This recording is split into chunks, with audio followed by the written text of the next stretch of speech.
বঙ্গ সাহিত্য কুটিরে আপনাদের সকলকে স্বাগত।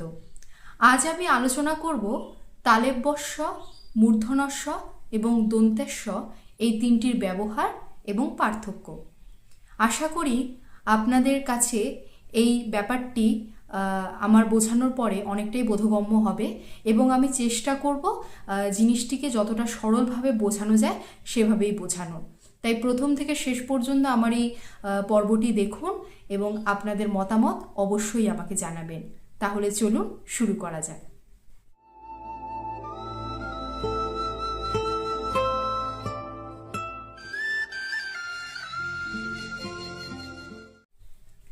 বাংলা বর্ণমালায় এই যে তালব্যস্ব, মূর্ধন্যস্ব এবং দন্তেস্ব এই তিনটি স্বয়ের পার্থক্য কী? এই প্রশ্ন প্রায়শই আমাদের সকলের মনেই আসে। প্রথম পার্থক্যই যেটি প্রধান সেটি হলো উচ্চারণগত পার্থক্য। স্বাভাবিকভাবেই অনেক বানান রয়েছে যেগুলোর মধ্যে তালব্যস্বর উচ্চারণ আমরা দন্তেস্ব করি এবং দন্তাস্বর উচ্চারণ আমরা তালব্যস্ব করি, এবং মূর্ধন্যস্বর যে প্রকৃত উচ্চারণ তা কিন্তু সহজে দেখা যায় না বা আমরা সেভাবে সেই উচ্চারণটা করে উঠতে পারি না। তো এই যে পার্থক্য উচ্চারণের ক্ষেত্রে এবং ব্যবহারের ক্ষেত্রেও যে পার্থক্য রয়েছে তা আমি বোঝানোর চেষ্টা করি। এই ক্ষেত্রে আমি রেফারেন্স বই হিসেবে যে বইটি ব্যবহার করছি সেটি ডক্টর রামেশ্বর শয়ের সাধারণ ভাষাবিজ্ঞান ও বাংলা ভাষা। আমি বইটি ভিডিওতে দেখাচ্ছি, তাহলে আপনারা যারা এই বইটি আপনাদের কাছে নেই, আপনারা এই বইয়ের মাধ্যমে ভাষা সংক্রান্ত যাবতীয় সাহায্য পেয়ে যাবেন। আমি এই বইটি আপনাদের সামনে দেখাচ্ছি। এই হলো সেই বইটি, ডক্টর রামেশ্বর শয়ের সাধারণ ভাষাবিজ্ঞান ও বাংলা ভাষা। আমি মনে করি বাংলা অনার্স নিয়ে যারা পড়েন বা বাংলা ভাষা চর্চা করতে যারা ভালোবাসেন তাদের কাছে এই বইটি থাকবে, কারণ এই বইটি একটি আকর গ্রন্থ। ভাষা বিজ্ঞানের সমস্ত খুঁটিনাটি ডক্টর রামেশ্বর শ এই বইয়ের মধ্যে তুলে ধরেছেন এবং এটি তার একটি গবেষণাধর্মী বই। আপনি যে কোনো বিষয়ে, ভাষা সংক্রান্ত কোনো বিষয় আটকালে অবশ্যই এই বইটি পড়ে দেখতে পারেন এবং এই বইয়ের মধ্যে খুব সুন্দরভাবে পুঙ্খানুপুঙ্খভাবে ভাষা সংক্রান্ত বিভিন্ন ব্যাপার স্যাপার তুলে ধরা রয়েছে। তো আমি বইয়ের থেকেই সেই তালব্যস্ব, দন্তেস্ব এবং মূর্ধন্যস্ব নিয়ে রামেশ্বর বাবুকে কি বলছেন তা আমি একটু আপনাদের সামনে তুলে ধরব। রামেশ্বর বাবু এই বইতে লিখেছেন, বর্ণনামূলক ভাষাবিজ্ঞানের রীতিতে বিশ্লেষণ করলে আমরা দেখি যে তিনটি শীর্ষধ্বনি তালব্যস্ব, মূর্ধন্যস্ব ও দন্তেস্বয়ের মধ্যে আধুনিক আদর্শ চলিত বাংলার উচ্চারণে শুধু তালব্যস্বয়ের প্রাধান্য রয়েছে, সেখানে দন্তস্ব গৌণ। এত গৌণ যে বানানে যেখানে দন্তস্ব লেখা হয় সেখানেও প্রায় তালব্যস্ব উচ্চারিত হয়। যেমন তিনি উদাহরণ দিয়েছেন সব, এর উচ্চারণ সবের মতন, অর্থাৎ দন্তেস্ব ব, যেই সবের ইংরেজি অর্থ অল, সেই সবকে আমি উচ্চারণ করছি দেখুন সব, অর্থাৎ মৃতদেহ যা, তালব্যস্ব ব এর মতন, অর্থাৎ তালব্যস্ব ব যার অর্থ মৃতদেহ, সেই সব উচ্চারণ আর এই দন্তেস্ব ব এর উচ্চারণ দুটি একই। উচ্চারণ হচ্ছে এখানে প্রাধান্য পাচ্ছে তালব্যস্ব, দন্তেস্ব কিন্তু এখানে প্রাধান্য পাচ্ছে না। এছাড়াও বিভিন্ন শব্দ রয়েছে, যেমন সহজ, সরল, সৌম্য, সৌরভ, প্রত্যেকটিতেই দেখুন বানানে কিন্তু রয়েছে দন্তস্ব, কিন্তু আমি উচ্চারণ করছি তালব্যস্ব। এটি আমি উচ্চারণ করছি বলে নয়, এটি বহুকাল ধরে এভাবেই উচ্চারিত হয়ে এসেছে এবং তিনি পরিষ্কার বলেই দিয়েছেন যে আমাদের এই বাংলার আধুনিক যে আদর্শ চলিত বাংলা ভাষা সেক্ষেত্রে কিন্তু দন্তাস্ব গৌণ এবং মুখ্য কিন্তু তালব্যস্ব। আচ্ছা, তারপরে তিনি বলছেন, আবার আধুনিক আদর্শ হিন্দি ভাষার উচ্চারণে দন্তস্বয় প্রধান ধ্বনি, তালব্যস্ব গৌণ। হিন্দি ভাষার দন্তস্বয়ের প্রাধান্য এত বেশি যে অনেক ক্ষেত্রে সংস্কৃতের তালব্যস্বয়ের হিন্দি বানানেও দন্তস্ব হয়ে গিয়েছে। যেমন এখানে উনি উদাহরণ দিচ্ছেন সংস্কৃত 10, যাকে হিন্দিতে বলা হয় 10। আবার যেগুলো শব্দ অন্য ভাষার থেকে আগত। আমরা জানি যে আমাদের বাংলা ভাষায় প্রচুর বাইরের মিশ্র ভাষা ভাষা মিশ্রিত হয়ে গিয়েছে, এবং বাইরের বিভিন্ন সময়ে যারা আমাদের এই দেশে এসেছেন তাদের যে ভোকাবুলারি সেগুলো কিন্তু আমাদের এই বাংলা সাহিত্যের মধ্যেও মিশে গিয়েছে, যার কারণে আমাদের এই বাংলা ভাষার মধ্যে প্রচুর বহিরাগত শব্দ রয়েছে। যেমন ধরুন রাস্তা, বস্তা, সস্তা, এগুলো কিন্তু যে উচ্চারণ সেগুলো কিন্তু দন্তেশ্বয়ের উচ্চারণ কিন্তু দন্তেশ্বয় রয়েছে। এখানে কিন্তু আমি চাইলেও রাস্তা এরকম বললে কিন্তু সেই জিনিস, সেই মাধুর্য কিন্তু থাকবে না। তখন মনে হবে যে মানে সে অন্যরকমভাবে, বা এই শব্দটি হয়তো আমাদের বাংলা ভাষার মধ্যে নেই। আমরা রাস্তাকে বাংলা ভাষা হিসেবেই ধরে নিয়েছি। রাস্তা, বস্তা, সস্তা এগুলোকে আমরা বাংলা ভাষার হিসেবেই মনে করি। তো এগুলো প্রত্যেকটি বহিরাগত ভাষা, ফার্সি থেকে এসেছে। তো এরকমই আরও বিভিন্ন শব্দ রয়েছে যেগুলো বিভিন্ন অন্যান্য ভাষার থেকে আমরা পেয়েছি। তো সেরকমই এখানে তিনি বলেছেন যে সংস্কৃত ভাষার যে দশ, যেটি আমরা উচ্চারণ করি দশ তালিববর্ষ, সেটি কিন্তু হিন্দিতে 10। অর্থাৎ দেখা যাচ্ছে দন্তেশ্বয়ের ব্যবহার কিন্তু হিন্দি ভাষার ক্ষেত্রে অনেকটাই বেশি, এবং সেখানে এই তালেববর্ষর উচ্চারণ কিন্তু আমরা দেখতে পাই না। আমরা সাধারণভাবেই দেখি যখন আমরা হিন্দিতে কাউকে কথা বলতে দেখি বা নিজেরা চেষ্টা করি, তখন কিন্তু স্বাভাবিকভাবে আমরা কিন্তু তালেববর্ষর উচ্চারণ করতে পারি না। তখন আমাদের মধ্যে কিন্তু একটা সা এরকম একটা যে ভাষা, এই ভাষাটা কিন্তু কাজ করে। এরপর তিনি বলছেন প্রাচীন ভারতীয় আর্য ভাষা অর্থাৎ বৈদিক থেকে ধাপে ধাপে বিবর্তনের ফলে মধ্য ভারতীয় স্তরে ক্রমে 5 রকমের সাহিত্যিক প্রাকৃতের জন্ম হয়েছিল: ষৌড়শিনী, মাগধী, অর্ধমাগধী, পৈশাচী, মহারাষ্ট্রে। তারপরে অপভ্রংশ অবহট্টের স্তর পেরিয়ে নব্য ভারতীয় স্তরে ষৌড়শিনী থেকে জন্ম নিল হিন্দি, আর মাগধী থেকে বাংলা ভাষা। এই যে এখানে তিনি খুব সুন্দরভাবে, খুব ছোটোভাবেই জিনিসটি বলেছেন, এই যে বিভিন্ন স্তর কিভাবে বাংলা ভাষার জন্ম হলো, হিন্দি ভাষার জন্ম হলো, বিভিন্ন যে প্রাকৃতের যে কথাগুলো বলেছেন, এই 5টি প্রাকৃত। তো এগুলো নিয়ে আমি পরবর্তীতে আলোচনা করব। এখন আপাতত তিনি এখানে খুব সুন্দর করে সংক্ষেপে একটি ইতিহাসকে তুলে ধরেছে। তো আমরা এখান থেকে বুঝতে পারলাম যে কিভাবে বিভিন্ন স্তর পেরিয়ে আমাদের বাংলা ভাষা, হিন্দি ভাষা জন্ম নিয়েছে। তো এখন এই যে ষৌড়শিনী থেকে জন্ম নিয়েছে হিন্দি, আর মাগধী প্রাকৃত থেকে জন্ম নিয়েছে বাংলা ভাষা।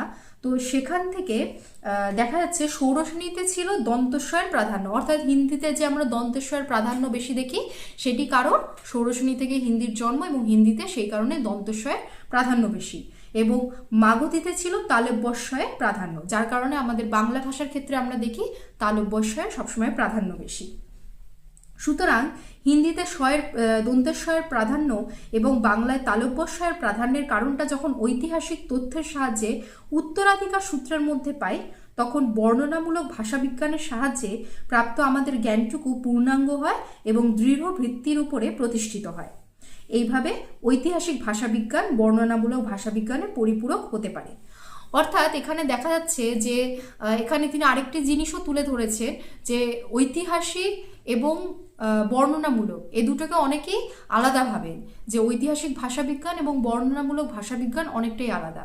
কিন্তু তিনি এখানে এই 3টি স্বধ্বনির যে ব্যবহারিক প্রয়োগ এবং উচ্চারণের পার্থক্যের বিষয়টি দেখিয়ে বা বুঝিয়ে দিয়েছেন যে ঐতিহাসিক এবং বর্ণনামূলক ভাষাবিজ্ঞান কিন্তু শেষ অবধি একই জিনিস এবং দুটি অঙ্গাঙ্গিভাবে জড়িত, একটি আরেকটির পরিপূরক। তো আমরা এখান থেকে জানতে পারলাম যে তালব্যস্ব, দন্তেস্ব এবং মূর্ধন্যস্বয়ের এই 3টির একটি পার্থক্য। এবার মূর্ধন্যস্বকে আলাদা করে বলতে গেলে মূর্ধন্যস্বয়ের উচ্চারণ বাংলা সাহিত্যে বা বাংলা ভাষার মধ্যে সেভাবে নেই। কারণ যখনই আপনি উচ্চারণ করবেন, হয় সেটি দন্তেশ্বয়ের উচ্চারণ হবে বা সেটি তালব্যস্বয়ের উচ্চারণ হবে। মূর্ধন্যস্বয়ের উচ্চারণ সেভাবে হয় না। এবার তালব্যস্ব কি, যেটি তালু থেকে উচ্চারিত হচ্ছে। যখন আমি তালব্যস্ব বলছি, স্বাভাবিকভাবেই আমার জিভটি তালুতে স্পর্শ করছে। এবং দন্তস্ব যখন বলছি, তখন আমার জিভটি দাঁতের মধ্যে, দাঁতের অগ্রভাগে বা দন্তে স্পর্শ করছে। এবং মূর্ধনস্য, এই মূর্ধ বা মূর্ধা কথাটি নিয়েও একটু বিতর্ক রয়েছে। মূর্ধাকে অনেকে মস্তিষ্কের সঙ্গে তুলনা করেছেন, অর্থ হিসেবে বলেছেন। সেটি আমাকে একটু দেখতে হবে। আমি এই ব্যাপারটি পরবর্তীতে মূর্ধা কথাটির অর্থ এই নিয়েও আপনাদের সাথে বিষয়টি আলোচনা করব। তো মূর্ধ বা মূর্ধন্যস্য সেই মূর্ধা বা মস্তিষ্ক থেকে আগত, এরকম অনেকেই মনে করে। তো আমরা দেখি যে যখন আমরা তালেব বর্ষ চ এবং ছয়ের সঙ্গে যুক্ত হয়, যেমন পুনশ্চ, এখানে কিন্তু বানানটা আমরা যখন লিখি তখন তালেব বর্ষ আর চয়ে হয়। আমরা কোনোদিন সেভাবে মানে দন্তেস্ব চ বা মূর্ধন্যস্ব চ, এই যে যুক্ত বর্ণ, এটা কিন্তু আমরা সেভাবে সাধারণভাবে দেখতে পাই না। উদাহরণ হিসাবে আমরা তালেব বর্ষর যে ব্যবহার যুক্ত বর্ণ হিসাবে, সেটি কিন্তু আমরা চয়ের সঙ্গে বা ছয়ের সঙ্গে দেখতে পাই। যেমন পশ্চাৎ, এই পুনশ্চ, পশ্চিম, সবসময় আমরা একটা তালেব বর্ষর উদাহরণ দেখছি। এরপরে আমরা দেখব দন্তস্বয়ের ব্যবহার। এই দন্তস্ব কিন্তু যে ত বর্গীয়, সেই ত বর্গীয়ের সঙ্গে যুক্ত হয়। আশা করি আপনারা এই যে বর্গীয় শ্রেণী, এগুলো আপনারা জানেন। ক, চ, ট, ত, প, অর্থাৎ আমাদের যে ব্যঞ্জন বর্ণমালা রয়েছে, প্রত্যেকটি যে শুরুর যে বর্ণ, সেই বর্ণ দিয়ে সেই যে লাইনটি রয়েছে, সেই লাইনের প্রত্যেকটিকে সেই বর্গীয় ধরে নেওয়া হয়। অর্থাৎ ক বর্গীয় ক, খ, গ, ঘ, ঙ, চ বর্গীয় চ, ছ বর্গের জ, ঝ, ঞ, ট বর্গীয় ট, ঠ, ড, ঢ, মূর্ধন্য। তো এরকমভাবে প্রত্যেকটাকে ধরে নেওয়া হয়। এবং ত বর্গীয় কোনগুলি? ত, থ, দ, ধ, দন্ত্যান্ন। তো এবার আমরা দেখছি যে দন্তেস্ব বেশিরভাগ সময় যখন আমরা যুক্ত বর্ণ হিসেবে ব্যবহার করি, সেই সময় কিন্তু দেখা যায় যে বেশিরভাগটাই ত বর্গীয়দের সঙ্গে যুক্ত হচ্ছে দন্তেস্ব। যেমন আমি আগে উদাহরণ কয়েকটি বলেছি, রাস্তা, এই যে তয়ের সঙ্গে দন্তেস্ব। এছাড়াও ধরুন স্নান, এখানেও দেখতে পাচ্ছি যে নয়ের সঙ্গে দন্তেশ্বর যুক্ত। বা স্থান, এখানেও দেখছি থয়ের সঙ্গে দন্তেশ্বরের একটি যুক্ত বর্ণ তৈরি হয়েছে। তো আমরা দেখতে পাচ্ছি যে ত বর্গীয় যেসব বর্ণমালাগুলি রয়েছে, ত, থ, দ, ধ, দন্তেন্ন, প্রত্যেকটির সঙ্গেই কিন্তু যখন যুক্ত বর্ণ উচ্চারিত হয়, সেটি কিন্তু দন্তেস্ব উচ্চারিত হয়। সেক্ষেত্রে কিছু ব্যতিক্রম অবশ্যই রয়েছে। আপনারা বিভিন্ন অভিধান দেখলে অবশ্যই সেই ব্যতিক্রমগুলো খুঁজে পাবেন। তো আর এছাড়া তালেব বর্ষর ক্ষেত্রেও এরকম ব্যতিক্রম রয়েছে, উচ্চারণের দিক থেকে ব্যতিক্রম রয়েছে। আমরা যেরকম তালেব বর্ষ বলছি কিন্তু উচ্চারণ করছি দন্তেস্ব, বা যেমন স্টেশন, এগুলো সব যেহেতু অন্য ভাষার থেকে আগত, তো স্বাভাবিকভাবেই উচ্চারণের এই হেরফের হচ্ছে। তা রামেশ্বর সহ পরিষ্কার করে দিয়েছেন ব্যাপারটি। এবং মূর্ধন্যস্ব, এই মূর্ধন্যস্ব কিন্তু এই ট বর্গের যেসব বর্ণমালা রয়েছে, সেই সব বর্ণমালার সঙ্গে কিন্তু এই মূর্ধন্যস্ব যুক্ত হয়। যেমন আমরা দেখে নিই, যেমন কষ্ট, ষষ্ঠ, তারপরে হচ্ছে স্পষ্ট, বা ধরুন কণ্ঠ, কৃষ্ণ, প্রত্যেকটি কিন্তু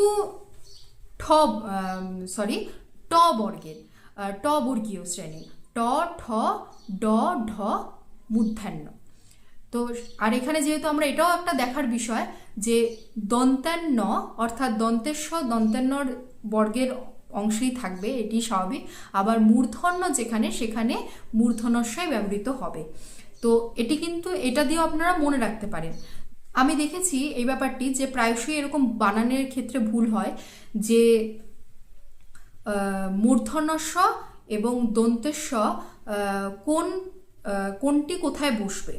তো এক্ষেত্রে এই ভুলগুলো এড়ানোর জন্য এই জিনিসটা মনে রাখা খুবই ভালো যে মূর্ধন্যস্বর অর্থাৎ যেটি ট বর্গের, ট, ঠ, ড, ঢ, মূর্ধন্য। তাহলে এক্ষেত্রে আমরা মূর্ধন্যস্বর ব্যবহার করব। কষ্ট, ষষ্ঠ বা কৃষ্ণ, এসব ক্ষেত্রে আমরা মূর্ধন্য স ব্যবহার করব। এবং যেটি দন্তস্ব, সেটি কিন্তু সেই দন্ত নয়ের যে বর্গ অর্থাৎ ত বর্গ, ত, থ, দ, ধ, দন্তের ন, এই ক্ষেত্রে আমরা ব্যবহার করব দন্তস্ব। তো আশা করি এই জায়গাটি আপনারা বুঝেছেন। আর ব্যতিক্রম তো অবশ্যই রয়েছে বিভিন্ন, যেহেতু আমাদের বাংলা ভাষা আমি আগেই বলেছি যে শুদ্ধ যে আমাদের যে তৎসম ভাষাগুলি, তার সঙ্গে কিন্তু বহিরাগত প্রচুর ভাষা আমাদের এই বাংলা ভাষার মধ্যে এসে জমেছে। এবং আমি যে কথা বলছি, আমি এখানে প্রচুর বিদেশি ভাষা বলেছি, সেটি এখন আমরা বাংলা ভাষা হিসেবে ব্যবহার করলেও প্রত্যেকটি ভাষা কিন্তু মিশ্র ভাষা হয়ে গিয়েছে। এবং আমরা বাইরের যে আগত ভাষা তা কিন্তু আমাদের বাংলা ভাষার সঙ্গে মিশে গিয়েছে। তাই স্বাভাবিকভাবেই তালব্যস্ব, মূর্ধন্যস্ব এবং দন্তেশ্বয়ের এই পার্থক্য থাকবেই। এবং আপনাদের যদি কোনো সময় কোনো অসুবিধা হয়, আপনারা অবশ্যই অভিধান ব্যবহার করবেন। এখন বর্তমানে যেসব অভিধান রয়েছে, একাডেমির অভিধান বা যেগুলো আমাদের আরও প্রাচীন বিভিন্ন অভিধান রয়েছে, এখন বানানের অনেক পরিবর্তন হয়েছে, অবশ্যই সেগুলো খেয়াল রাখবে। তবে এখন বর্তমানে যেসব বানান ব্যবহৃত হয় সেদিকগুলোই চেষ্টা করবেন ব্যবহার করার। এবং আশা করি এই তালব্যস্ব, মূর্ধন্যস্ব এবং দন্তেস্ব এই তিনটির পার্থক্য উচ্চারণগত দিক দিয়ে এবং ব্যবহারগত দিক দিয়ে আমি কিছুটা হলেও বোঝাতে পারলাম। আপনারা কতটা বুঝলেন তা অবশ্যই আমাকে কমেন্টে জানাবেন। আজকের মতন এই আলোচনা এখানেই রাখছি। পরবর্তীতে অন্যান্য আরও আলোচনা নিয়ে আমি ফিরে আসব। আপনারা চাইলে জানাতে পারেন আপনারা কি ধরনের আলোচনা শুনতে চান, আমি তা নিয়ে আলোচনা করার চেষ্টা করব আমার জানার পরিসরের মধ্যে। তো আজকের মতন এই পর্ব এখানেই শেষ করছি।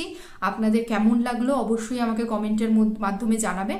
এবং যারা আমার চ্যানেলে নতুন তারা অবশ্যই আমার এই চ্যানেলটি সাবস্ক্রাইব করুন এবং বেল আইকনটি অবশ্যই প্রেস করবেন। তাহলে আমার যখনই ভিডিও আপলোড হবে আপনি সঙ্গে সঙ্গে সেই ভিডিও আপনার কাছে নোটিফিকেশান চলে যাবে।